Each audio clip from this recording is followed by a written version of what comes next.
36 to 40 billion US dollars.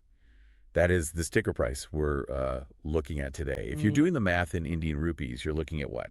Roughly 3.25 lakh crore. It's a number so large it effectively loses all meaning, It really does. unless you can contextualize it somehow. Exactly. And to put that in perspective for you, that price tag is roughly the same as the entire annual GDP of a country like Bahrain, Or Latvia. a whole country's economy. Huh. We're talking about nation-state levels of money for a single defense deal. Hmm. We're recording this in the third week of January 2026, and the headline is that India's Defense Procurement Board has finally cleared the proposal for 114 Rafale jets, And that's on top of the 26 Rafale Marine jets for the Navy. the ones they signed for back in April of 2025. Exactly. So the total influx of French hardware is just staggering. It really is. On the surface, you just glance at the headlines, it looks like a very, very expensive shopping list. But looking at the research you pulled, this isn't just about buying hardware, is it? It feels so much deeper. Not at all. We have this kind of forensic mystery involving a missing jet from 2025. We have a huge leap into what I can only call sci-fi level drone warfare, Yeah. and a massive geopolitical pivot. You're absolutely right. If you only focus on that price tag, you miss the actual story. This deal is really about three things. Okay. One, how a major power secures its airspace when it's squeezed on two fronts. Two, the forensic reality of modern air combat. And three, the quest for industrial sovereignty. And as you said, there are these clues buried in the fine print. Yes, details in the contracts that they seem to reveal what really happened during those border skirmishes last year. I really want to get to that Sherlock Holmes moment, because I love it when the paperwork tells on the politicians. Mm-hmm. But we had to start with the obvious question. India already bought 36 Rafales back in 2016.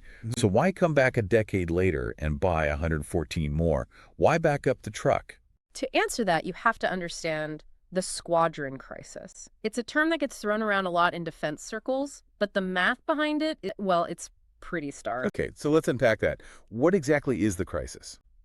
So the Indian Air Force has what they call a sanctioned strength of 42 squadrons. That's the magic number. That's the number their strategists say is necessary to effectively fight a two-front war. So Pakistan on the western front, China on the northern, At the same time. simultaneously. And a squadron is, just to orient everyone, roughly 18 jets, give or take. 16 to 18, right? So they need 42 of those units. Where are they now? Right now, here in early 2026, they're down to about 29 or 30. Wow. That is a massive deficit. That's Yeah. a nearly 30% gap in capability. It is, and it's a gap that's been getting wider, not smaller. You have to remember the legacy fleet, the old Soviet-era MiG-21s, the MiG-27s, the Jaguars. Well, the workhorses. Exactly, and they're all retiring. They're simply too old to fly safely anymore. They're aging out. Right, I've seen the safety records on the older MiGs. It's not a pretty picture. Not at all. So you have planes leaving service, and at the same time, you look at the neighborhood. China's got over 2,300 combat aircraft, including their stealth J-20s. Pakistan's got the new Chinese J-10Cs. So adversaries are upgrading while India's retiring. Precisely. But I thought the whole point of making India was to build their own jets. We keep hearing about the Tejas and the AMCA stealth fighter. Why not just pour that $40 billion into those projects? They are, and that money is going there too. But Yeah. the one thing you can't buy in defense procurement is time. The Tejas, MK2, the AMCA, they are crucial for the long term. Right. But serial production for the MK2 isn't really expected until the 2030s. The Air Force looked at that timeline, looked at the retiring MiGs, and they saw this vulnerability window opening up right now. And the Rafale is the bridge to get them through that window. It's the bridge, it's the tourniquet, it's the reinforcement all in one. It's available, it's combat proven, and crucially, the logistics are already there. Ah, that's a big point.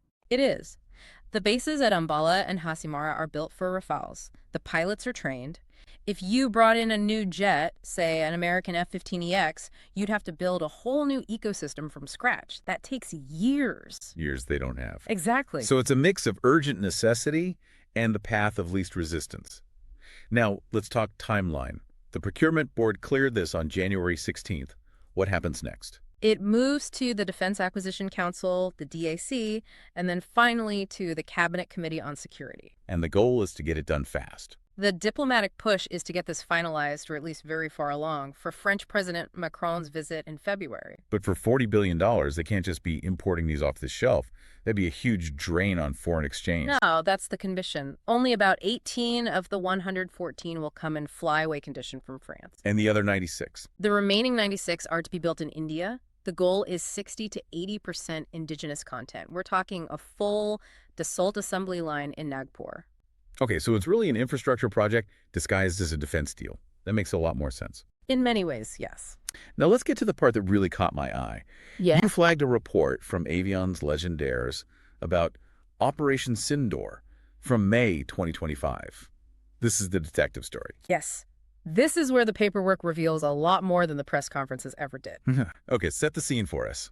May 2025. There was a major aerial engagement after a terror attack. The fog of war was thick. After the skirmish, Pakistan claimed they shot down 3, maybe even 4 Indian Rafales. And China jumped on that. Immediately, they circulated AI-generated images of burning Rafales to try and push their own J-10C jets. I remember that. It was all over social media. And India and France, they just flatly denied it. The official line was, no, we hit our targets, all assets returned safely. Right. A classic information war, claims and counterclaims. But there was always this skepticism among defense analysts. Did everyone really make it back? And the new contract answers that question. The new contract answers it, but you have to know where to look. Part of this huge deal is upgrading the existing fleet of Rafales to the new F4 standard.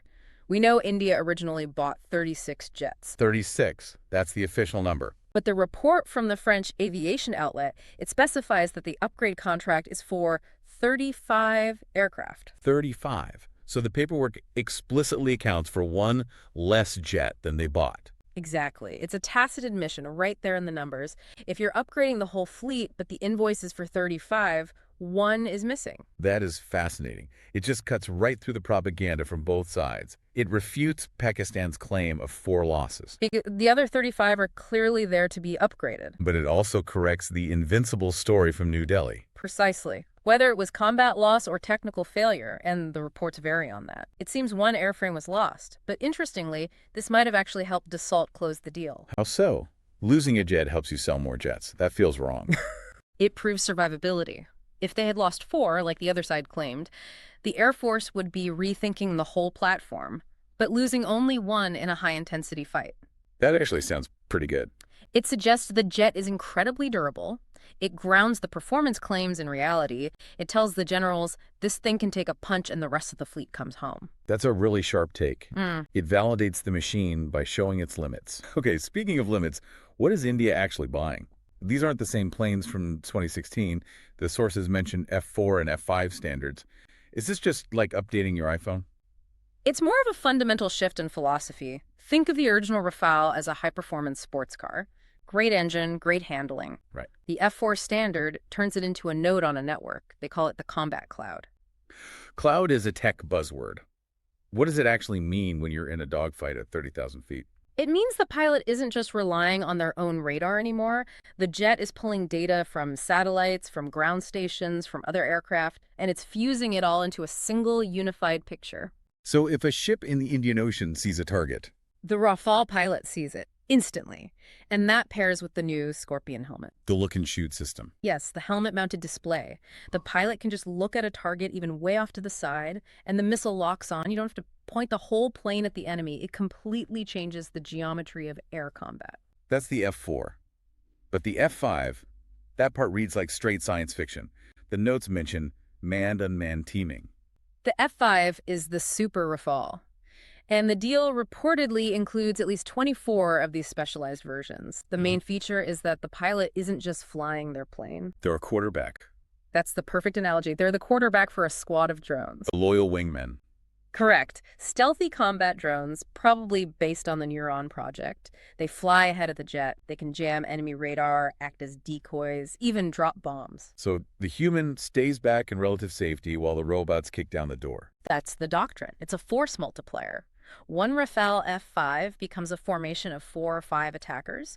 Plus, the F5 carries the new RBE-2 XG radar, which uses gallium nitride. I saw that term, gallium nitride. Why does that matter? Well, in simple terms, gallium nitride can handle a lot more power and heat than the older silicon-based radars. So it can be more powerful. Incredibly powerful and sensitive without melting itself.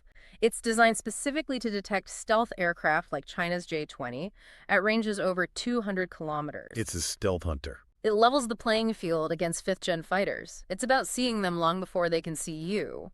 And this tech is also going to the Navy. We mentioned the 26 Rafale M jets for the aircraft carriers, INS Vikrant and Vikramaditya. Right. They're replacing the Russian MiG-29Ks, which have had, let's just say, serious serviceability nightmares. But your notes pointed out something really odd about the engineering. Carrier planes need to have folding wings. They do. You fold them up to park more of them on the ship. Space is everything on a carrier. It's the most valuable real estate in the military. And the Rafale M doesn't have folding wings. It does not, which is normally a deal breaker. It's like buying a car that won't fit in your garage. So why did they accept it? Logistics. Dassault prioritized commonality above all else. By keeping the airframe rigid without the heavy, complex hinges for folding wings, the Marine version shares about 95% of its parts with the Air Force version. Oh, I see. So the Navy sacrifices some parking space, but in return, they can raid the Air Force's warehouse for spare parts. Exactly. It massively streamlines the supply chain. If you had a specialized folding wing version, you'd need a whole separate inventory of parts, hydraulics, maintenance teams. This way, a screw for an Air Force jet fits a Navy jet. That's very smart. Yeah. And for the Navy, they also get the jump strut, which I'm guessing is not a dance move. Not quite. It's a special nose gear that actually extends and shoves the aircraft upwards during launch. It helps the jet leap off the ski jump ramp when it's fully loaded with weapons and fuel. A little boost at the critical moment. A very clever workaround. Now, let's zoom out to the geopolitical view. This deal really cements a massive shift. For decades, India flew Russian jets. The U.S. is pushing the F-35 everywhere. Why is New Delhi betting the house on France? It boils down to two things, really: reliability and autonomy. Russia was the traditional partner, but since 2022, their supply chains are a mess, They can barely supply their own war effort. let alone export consistently. Plus, buying Russian gear now comes with the risk of sanctions. Okay, so Russia's a risky bet. What about the Americans? The F-35 is technically the most advanced jet out there. It is, but it comes with strings. The U.S. has strict end-use monitoring. They want to know where the jet is, what it's targeting, and they can legally cut off spare parts if they disagree with how you're using it. The famous kill switch anxiety, the fear that Washington can ground your fleet if they want to. Essentially. France, on the other hand, offers what they call strategic autonomy. They don't judge. They don't. If India wants to modify the Rafale to carry a nuclear missile, Paris says go ahead. If India needs to deploy them somewhere politically sensitive that the U.S. might not like, France generally stays out of it. So France is the partner that doesn't ask too many questions. In the defense world, that is a premium feature. You are paying a premium for that silence, and they're willing to transfer technology. We talked about the Nagpur line, but Safran is also setting up a facility in Hyderabad just to repair an overhaul. A huge chunk of it stays in the Indian economy. Tata, Mahindra, Blard Electronics, they all become part of a global supply chain. It's about creating a sovereign ecosystem. So that 20 years from now, India doesn't have to import the next generation of jets. They want to break that cycle of dependency. It is an ambitious roadmap. You have the upgraded older jets, the new Made in India F-4s, and then these futuristic F-5 drone controllers. It makes India the second biggest Rafale operator on the planet after France. It's a signal to Beijing that India fully intends to contest the Indian Ocean region with high-end, networked capability. They aren't just plugging holes anymore, they're building a wall. Before we wrap up, I've one last thought on this sovereignty angle. We're building the bodies in Nagpur, fixing the engines in Hyderabad, but the F-5, the logic, the AI that controls those drones, the targeting software, that's all French. That is the black box, and that is the catch. Right. So in an era where the AI is the weapon and the metal is just the delivery system, can you ever be truly at Minervar self-reliant if the algorithm is imported? If the brain of the whole system is coded in Paris, is the sword truly Indian? That is the multi-billion-dollar question, isn't it? You can weld the titanium, you can assemble the wings, but if you don't own the source code for the decision-making AI, you still have a dependency. A different kind of dependency. A more manageable one, perhaps, and certainly better than the alternative of having no high-tech jets. but it's a dependency nonetheless. It feels like we're just trading hardware dependence for software dependence. That's the nature of modern warfare. The center of gravity has shifted from the engine to the code. Something for us to think about as we watch the diplomatic cables for President Macron's visit next month. We'll be keeping an eye out to see if any of these details change before the ink is dry. That does it for this deep dive. Thanks for listening. Thank you.